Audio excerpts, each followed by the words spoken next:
Welcome to Threads of Truth, a podcast where real-life mysteries meet internet speculation.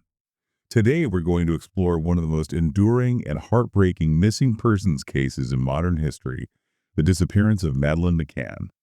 We're doing this by walking through the comprehensive sources you, our listener, have provided, extracting the critical details and surprising facts that help us understand this complex story. It's a story that, well, it captured global attention almost immediately, and really for good reason. Madeleine was just a lively, inquisitive 3-year-old British girl from a small village, Rothley in England. And in May 2007, she was on what should have been just a joyous week-long family vacation. Right, in the Algarve. Exactly, in Portugal, at the Ocean Club Resort in Praia de Luz. She was there with her parents, Kate and Jerry McCann, and her younger twin siblings, who were only 2 at the time. Just babies, really. Yeah. And what started as this dream holiday, it just transformed incredibly quickly into a living nightmare. A mystery that's continued to haunt people, investigators, and of course, most profoundly, her family for well over a decade now. And what's truly striking here, right from the outset, is how rapidly this tragedy went from being a private family crisis to becoming this truly global phenomenon. It was almost instant. It really was. From the moment Madeleine was reported missing, it just kicked off an international investigation on a scale we haven't really seen before. And it was fueled by this almost unimaginable media frenzy.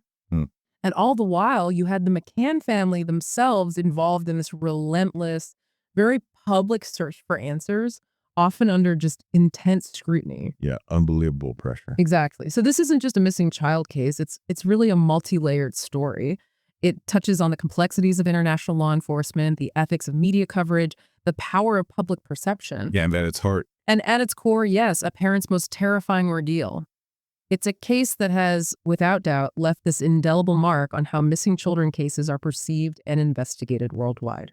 And that's precisely why we're here today. Our mission is to try and unpack these many layers.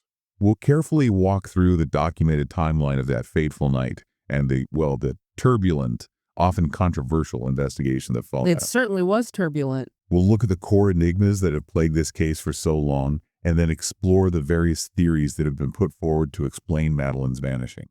For you, our listener, we want to explore the verifiable details, the controversies that really shaped public opinion, and also the surprising recent developments, focusing on what's most important, what's relevant, without feeling just overwhelmed by the sheer volume of information. There's a lot. There really is. So let's begin by painting a clearer picture of the scene for that fateful night in May 2007.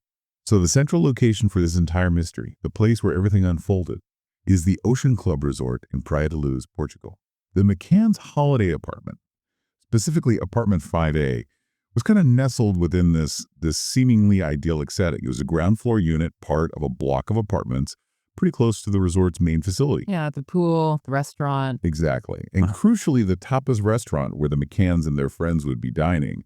This particular setting, chosen for its convenience, its family-friendly atmosphere, would soon become this grim focal point in one of modern history's most perplexing disappearances. Indeed. It was the evening of Thursday, May 3rd, 2007. That was the 4th night of their holiday.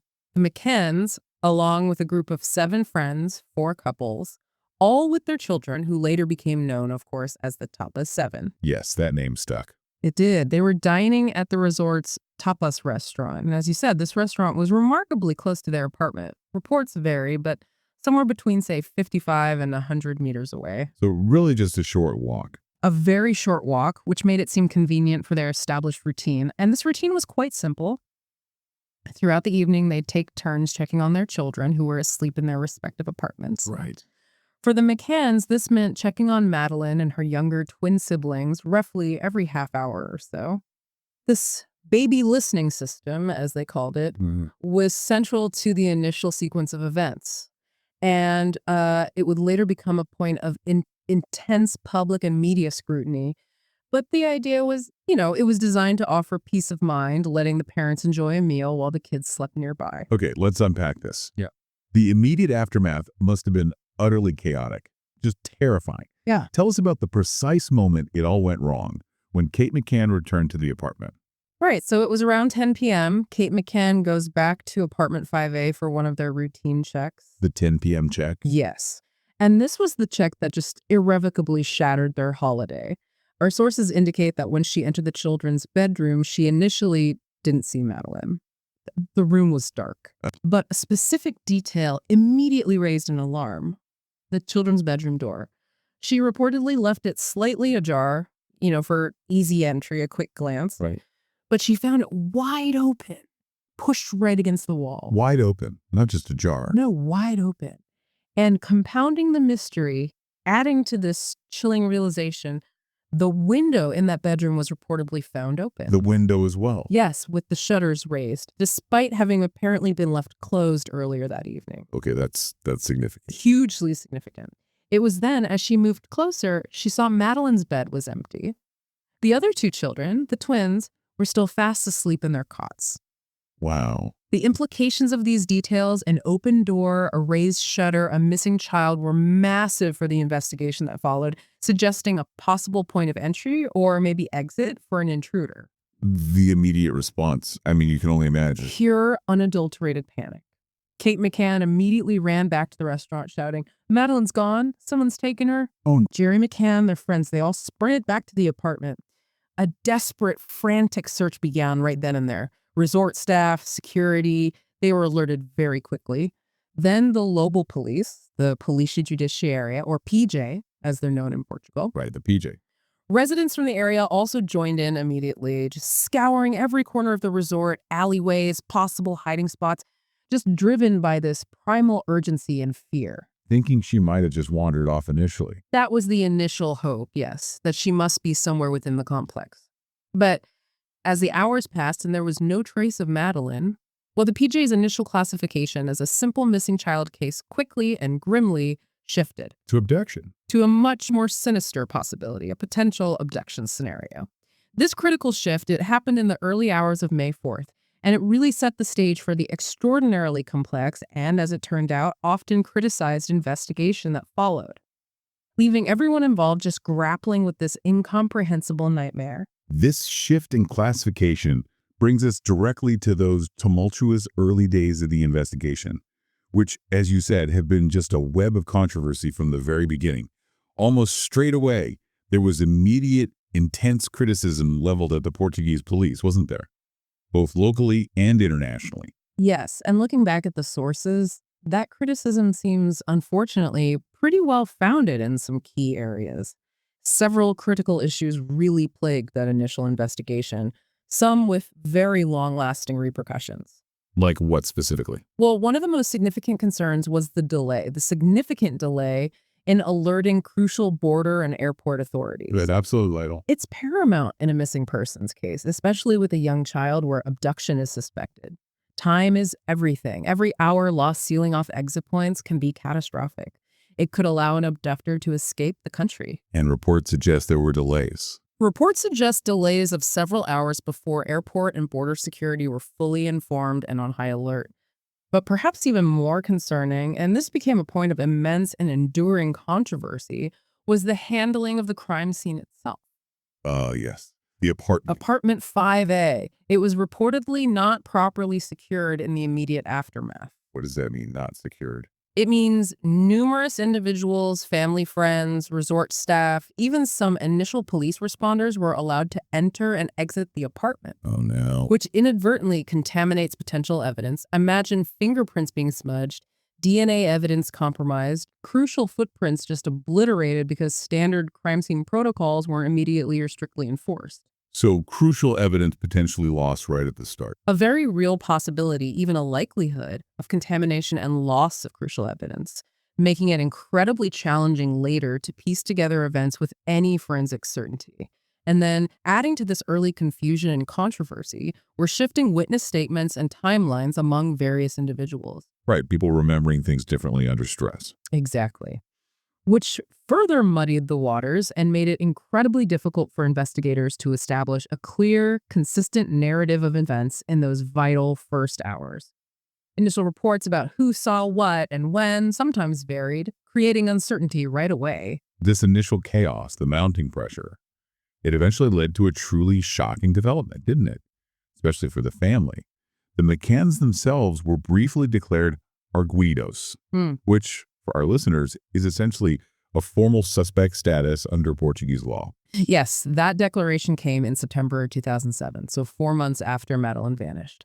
And it caused an absolutely immense global media frenzy. I remember it well. It was huge news. Unlike anything seen before in a missing persons case, it immediately triggered headlines around the world questioning the McCann's innocence, fueling just widespread speculation about their involvement. Based on what, though? What led the PJ to make them arguidos? Well, the public reasons were somewhat vague, but reports at the time focused on alleged inconsistencies in their accounts and perhaps importantly, the controversial findings from the sniffer dogs, which we'll get to. News reports also frequently highlighted the psychological pressure tactics reportedly used by the PJ during questioning. So it placed this almost unimaginable burden on Kate and Jerry McCann. Absolutely. Not only grieving parents desperate to find their child, but also public figures under relentless, often hostile scrutiny. It's crucial to remember, though, this arguido status was provisional. It's a legal step allowing authorities to investigate someone more deeply without formal charges. And it was lifted eventually. Significantly, yes. The status was lifted in July 2008. They were officially cleared of any wrongdoing by the Portuguese authorities due to a lack of evidence. But the damage to public perception, the lingering questions that unfortunately created in many minds that had already been done, it shaped narratives that persisted for years. Okay, you mentioned the sniffer dogs. This became one of the most intensely debated elements of the case, often cited in public discussions, media reports. Here's where it gets really interesting, right? Tell us about their controversial role. Absolutely. The role of the sniffer dogs, specifically 2 British Springer Spaniels, Eddie and Keela, became a hugely contentious point. Trained for specific scents. Yes, Eddie was trained to detect human blood, even tiny traces. Keela was trained to detect cadaver scent, the scent of human decomposition. They were brought into the investigation in August 2007. And what did they find? Or what did they reportedly find? Right, that's the key distinction. Eddie, the blood dog, reportedly indicated traces of blood within the McCann's apartment, specifically behind a sofa. Okay. Keela, the cadaver dog, reportedly gave a positive reaction in the same apartment.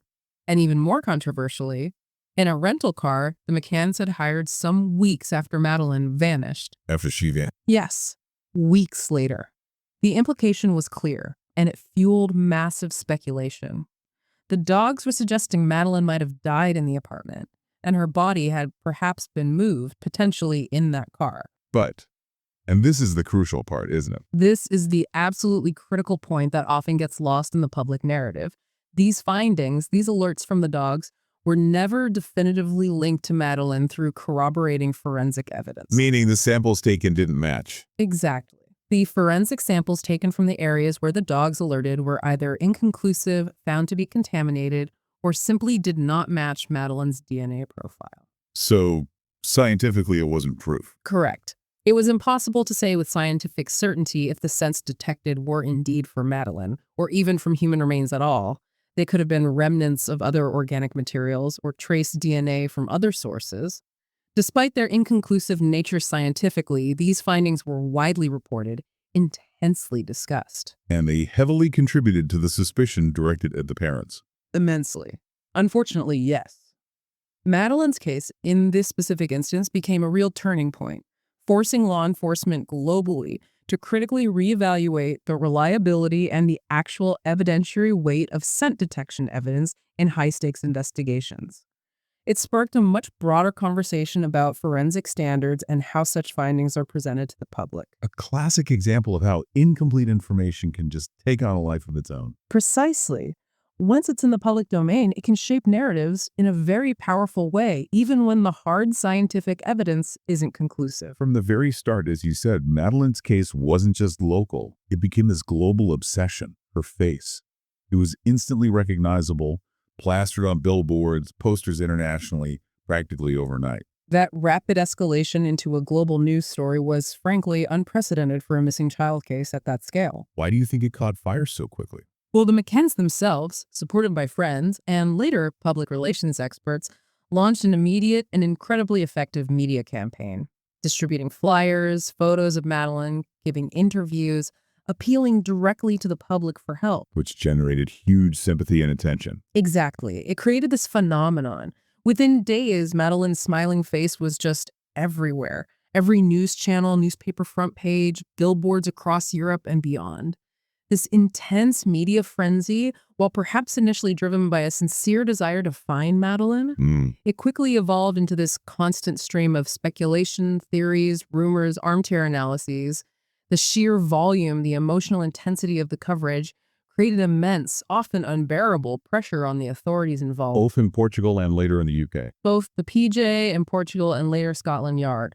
The world was watching, demanding answers. The phrase missing children's cases are often solved by media attention really found its ultimate test here, showcasing both its power and its potential pitfalls. And this brings us directly to that concept of trial by media, which became a very real, deeply impactful aspect of this case. The McCanns, in particular, were subjected to just relentless public scrutiny, widespread speculation about their involvement, even long after their arguido status was lifted. Yeah, if we connect this to the bigger picture, the Madeleine McCann case truly highlights the overwhelming power of global media in shaping public perception, and how that perception can then influence, even really complicate, a formal investigation. In what ways? Hindering it. Well, it's complex. On one hand, the ceaseless publicity kept the case alive. It generated hundreds of reported sightings, maintained public interest, raised millions of pounds for the search fund. So positives too. Definitely positives. But on the other hand, it arguably hindered the investigation by creating these unverified narratives, fueling public distrust against various parties, the police, the parents, witnesses. And at times, it led to misdirected public energy and resources, chasing down false leads generated by the frenzy. And the McCanns themselves faced incredibly harsh judgment. Truly vicious, unfounded accusations in some tabloids and especially online forums. Headlines suggesting their guilt, questioning their character, their behavior as parents. Yeah, awful. And this onslaught continued even after they were officially cleared. It demonstrates how once a narrative takes hold in the public imagination, fueled by intense media, it can be incredibly difficult to dislodge regardless of facts. So it's a stark example of trial by media. A blueprint almost, illustrating how unchecked public speculation, driven by emotionally charged media coverage, can irrevocably shape a family's ordeal and create huge challenges for a police investigation long after official findings are established. Public perception, so heavily influenced by these portrayals, put immense pressure on authorities to deliver answers, and it just irrevocably shaped the entire narrative surrounding the case for years. A powerful cautionary lesson. Despite all the controversies, the passage of time, the numerous investigative challenges, the case officially remains open. It's seen countless leads over the years, hasn't it? Everything from reported sightings across the globe to new rounds of forensic testing. A testament to its enduring, agonizing mystery. That's absolutely right. The initial Policia Judiciaria investigation was officially archived in 2008, which basically means it went dormant. But the search for answers was far from over. Because the McCanns kept pushing. Under immense public pressure and persistent campaigning by the McCanns, yes. Scotland Yard, the UK's Metropolitan Police, launched a comprehensive review of the case in 2011. A review initially. Initially a review, but it quickly escalated into a full-blown active investigation they named Operation Grange. Okay, Operation Grange. That became very significant. Hugely significant. It demonstrated a renewed, far more robust commitment to solving the mystery.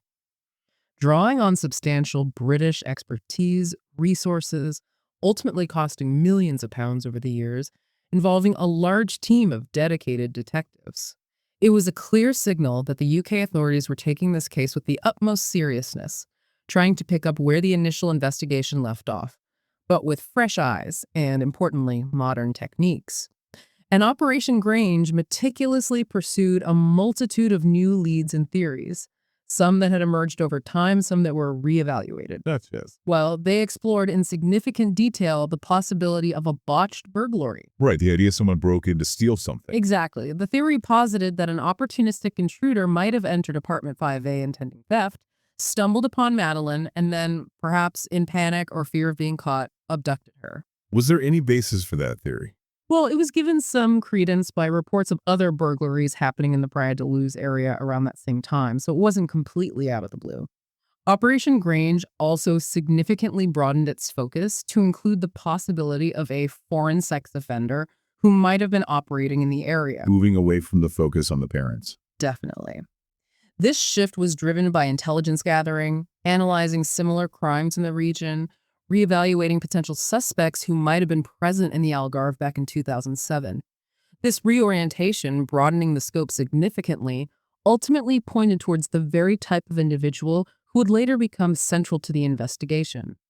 The British police's methodical, long-term approach really brought a new dynamic to a case many feared had just gone cold forever. This exhaustive, years-long investigation by Operation Grange, it raises an important question and leads us really to the most significant recent development in this long-running mystery. Indeed, it does. In June 2020, so over 13 years after Madeleine's disappearance, German authorities made a really startling announcement. I remember this breaking. It felt like a huge shift. It was. They announced they had identified a prime suspect. This individual was Christian Bruckner, a German national, a convicted sex offender with a long, disturbing history of child sexual abuse, drug offenses, burglaries. And crucially, Bruckner was reportedly living in the Praia de Luz area at the time of Madeleine's disappearance in May 2007, often residing in a distinctive camper van that became part of the appeal for information. so he was right there at the right time. Precisely. This was a potential game changer, shifting the focus decisively onto a specific individual with a known, relevant criminal history. His presence in the exact location at the critical time made him a person of extremely significant interest, finally giving investigators a concrete individual to target after all these years. And the key piece of evidence, the thing that really brought him into focus for the German authorities, was a phone call.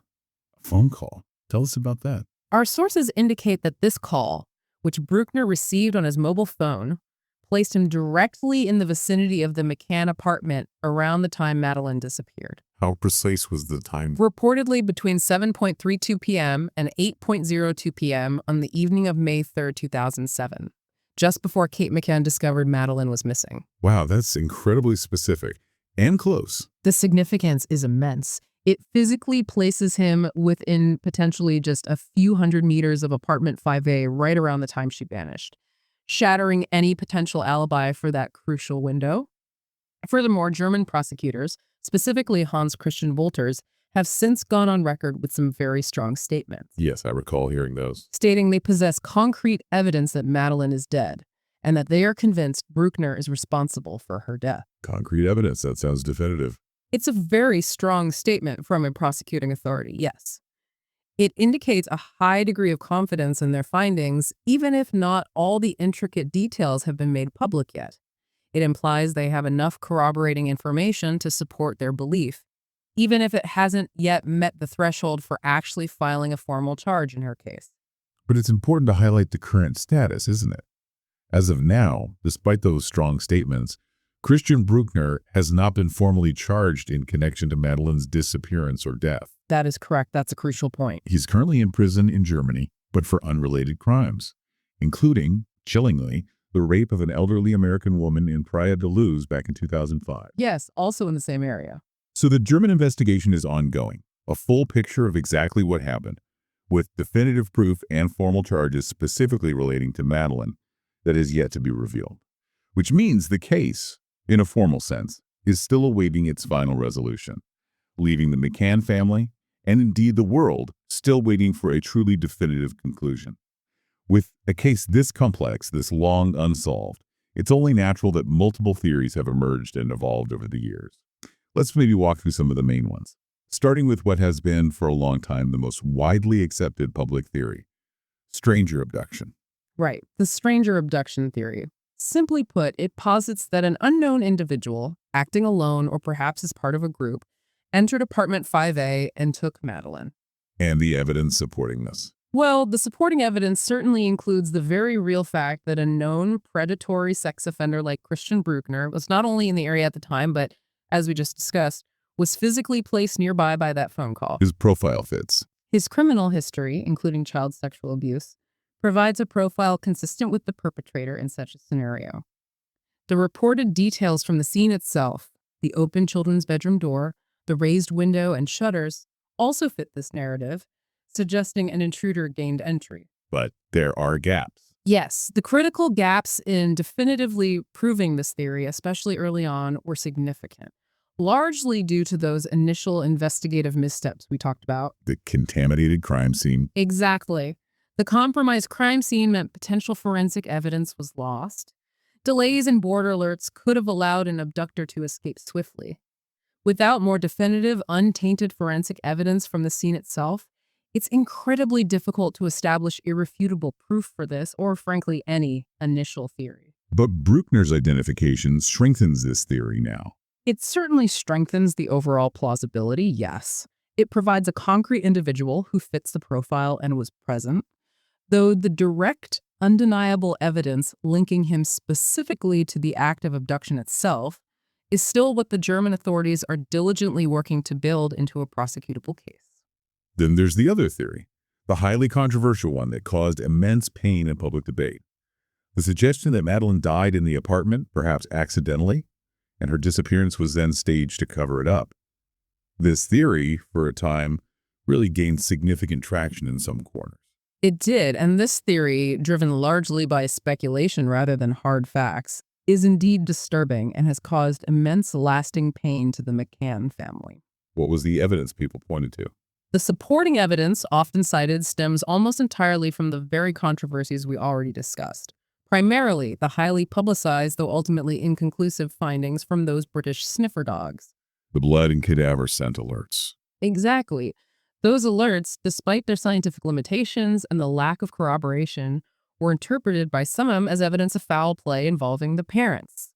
Coupled with the McCann's initial arguido status by the Portuguese PJ, that status implying formal suspicion, these elements were unfortunately sensationalized and widely misinterpreted by some segments of the public and media as definitive proof of guilt. But the counter-arguments, the gaps in this theory. The crucial gaps here are substantial and frankly undeniable. The McCanns have been formally cleared by both Portuguese and British police. Multiple, extensive, exhaustive investigations, including Operation Grange, have found zero definitive evidence linking them to their daughter's disappearance or any staging of a scene. The PJ focus was eventually dropped. Completely dismissed due to a lack of concrete corroborating evidence. The case pivoted firmly towards external theories years ago. While this accidental death cover-up theory was widely discussed in public forums and certain media outlets, it fundamentally lacks any substantive official backing or direct verifiable evidence. It really stands as a powerful example of how suspicion, once planted, can take root and persist, even in the absence of truth. There was also another theory mentioned sometimes, particularly in the early days, suggesting human trafficking. Some initial witness reports, though maybe vague, seemed to hint at that possibility. That's correct. The human trafficking theory. It posited that Madeleine might have been abducted by an organized group involved in child trafficking, perhaps for illegal adoption or, more darkly, for exploitation. Why did that gain traction? Well, it gained a foothold partly because of the dark realities of global human trafficking, which people are aware of, and some initial, though ultimately unverified, witness reports or vague sightings in the immediate aftermath were sometimes interpreted to fit this narrative. For instance, descriptions of individuals seen carrying children who might have vaguely resembled Madeleine. But nothing concrete came of it. Yeah. It's important to state that this theory, despite being discussed early on and appearing in various reports, remains entirely unproven. No concrete, verifiable evidence ever emerged to support it as the primary explanation. And as more specific leads, particularly concerning Christian Bruckner, have emerged, this theory has largely faded from the mainstream investigation. It just speaks to the wide range of possibilities investigators have to consider initially, even if many ultimately prove to be dead ends. So what does this all mean when we look at the Christian Bruckner theory now, especially in light of these other possibilities that have been debated for so long? Is it now considered the most plausible explanation by those investigating? When we synthesize all the information we have, particularly the recent developments from Germany, yes, the Christian Bruckner theory is indeed considered the most plausible currently by the active investigators. Why, primarily? Primarily because of that concrete piece of evidence we've discussed. The phone call. It unequivocally places him directly in the vicinity of the McCann apartment at the precise time Madeleine disappeared. That's a crucial physical and temporal link that simply doesn't exist for any other identified individual or specific theory. And his background. Combined with his documented background as a convicted sex offender, someone with a history of targeting vulnerable individuals known to be living right there, right then, it creates a very compelling profile that aligns strongly with the stranger abduction scenario. This theory offers a specific identified individual, which is something the other, more general theories like stranger abduction or trafficking lacked in a concrete, actionable way for investigators. However, as we've noted, there are still remaining gaps. Gaps that prevent us from having a full, complete, and legally conclusive picture of exactly what happened. The lack of formal charges being the main one. Exactly. While German prosecutors are publicly confident, Bruckner hasn't been formally charged in this case. The exact circumstances, the how he might have entered, the why he might have taken her, the precise sequence of events after she was removed from the apartment, these are still being meticulously pieced together by investigators. So weighing the abduction theory versus the accidental death theory now with Bruckner in the frame. The balance definitely shifts decisively towards the stranger abduction theory. His identification provides a tangible, credible suspect for that scenario, whereas the accidental death theory, while it was explored extensively, lacks the same level of recent, targeted, and officially corroborated evidence pointing in that direction. And it highlights how the early mistakes might still be impacting things. Absolutely. It really highlights how those early investigative missteps, the unsecured crime scene, the delayed alerts, have undoubtedly hindered the search for definitive answers all these years later. These initial errors have made it far more challenging to obtain that irrefutable forensic proof that might have either corroborated or definitively dismissed certain theories right from the outset. This lingering cloud of initial errors continues to complicate the pursuit of absolute clarity, even with a prime suspect now identified. The German authorities are now working to build a case strong enough to withstand legal challenge, which, given the time elapsed and those initial shortcomings, is an immense undertaking. This entire case, when you step back, truly highlights the challenges, the inherent complexities that arise when different police forces, different legal systems are involved in a single investigation that crosses borders. It absolutely does. The Madeleine McCann case serves as a stark, almost textbook example of the inherent difficulties in international law enforcement cooperation. You've got Portugal, the UK, now Germany. Exactly. You have Portuguese authorities with their own protocols, language barriers, legal frameworks, then British police with theirs, and now German authorities entering the picture with their distinct approach. Coordinating these investigations, sharing sensitive evidence across different jurisdictions, navigating disparate legal standards for things like arrests and charges, managing public communication across multiple nations, it can create significant hurdles. Things can get lost in translation, literally and figuratively. Misunderstandings, bureaucratic delays, even initial mistrust can emerge, potentially compromising the efficiency and thoroughness of the investigation. Simple things like obtaining warrants for searches or extraditing suspects can become incredibly complicated across borders. The McCann case has, in a very painful way, illuminated these cross-border complexities, and it has prompted calls for improved international police cooperation mechanisms, more standardized procedures in missing persons cases. It really set a precedent, or at least highlighted the need for one, in how such international inquiries are handled. Beyond all the legal and investigative complexities, we just cannot forget the profound human element at the heart of this story. The McCann family's unrelenting, tireless fight to find their daughter. It's truly one of the most remarkable and heartbreaking aspects of this entire saga. Their relentless pursuit of answers, often in the face of immense public scrutiny, and sometimes against a system they believe failed them initially. It's been extraordinary to witness.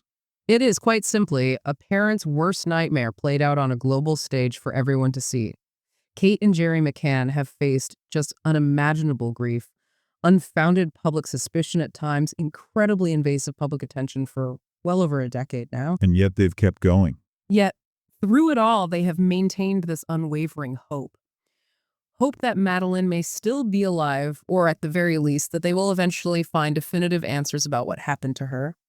Their relentless campaign, from funding private investigators when official searches slowed, to initiating legal battles against libelous media reports, to their consistent media appearances keeping Madeleine's face and story in the public eye, It's a testament to that enduring hope and the profound, unbreakable bond between parents and child.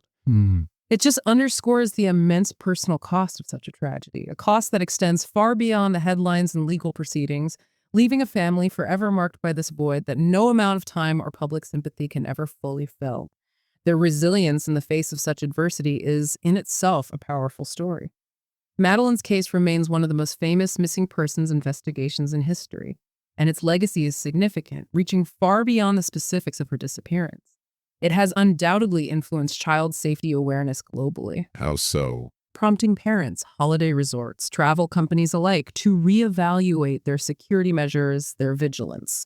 It led to campaigns like child rescue alerts being implemented or strengthened across Europe. Furthermore, it has served as this powerful, albeit painful, case study in international law enforcement cooperation, highlighting both its challenges and the absolute necessity for improved coordination mechanisms in cross-border criminal investigations. It became a benchmark, really, for how such high-profile cases are handled, scrutinized, and pursued across continents, often leading to tangible policy and procedural changes in its wake. So, as we reflect on this incredibly complex and heartbreaking story, what does this all mean for us, the listener, who has followed this case, often for many years? It truly offers a lot to consider, doesn't it? The identification of Christian Bruckner certainly provides the most concrete path towards answers we've seen so far in this long, enduring mystery. Could these recent developments, even without formal charges yet, finally lead to a resolution, or at least a clearer understanding of what happened to Madeleine? The progress made by German authorities certainly feels closer to that than ever before. But this case also teaches us profound lessons about the long-term consequences. The consequences of an international investigation on a family, on a community, how a single event can ripple across years and continents, shaping lives and legal processes. And ultimately, I think it brings us back to the heartbreaking reality that a child's disappearance can indeed become a decades-long mystery. Leaving behind this trail of unanswered questions and enduring sorrow, it compels us to consider that fine line between intense public interest, which can be helpful, and sometimes intrusive public scrutiny. And it highlights the desperate, unwavering search for truth in the face of overwhelming odds and, sadly, initial missteps. The disappearance of Madeleine McCann remains an enduring mystery. A complex web of conflicting evidence, initial investigative missteps, and the relentless journey of a grieving family. While a prime suspect has now emerged and investigators are reportedly closer than ever to understanding what might have happened, the full truth, with formal charges and a complete narrative, still eludes us, leaving a profound void. In our next episode, we'll explore the haunting mystery of the Lady of the Lake in Texas, an unidentified woman whose body was found floating in a lake, raising questions that still linger decades later. Your support helps us continue to shed light on these unsolved cases and pursue clarity, one thread at a time.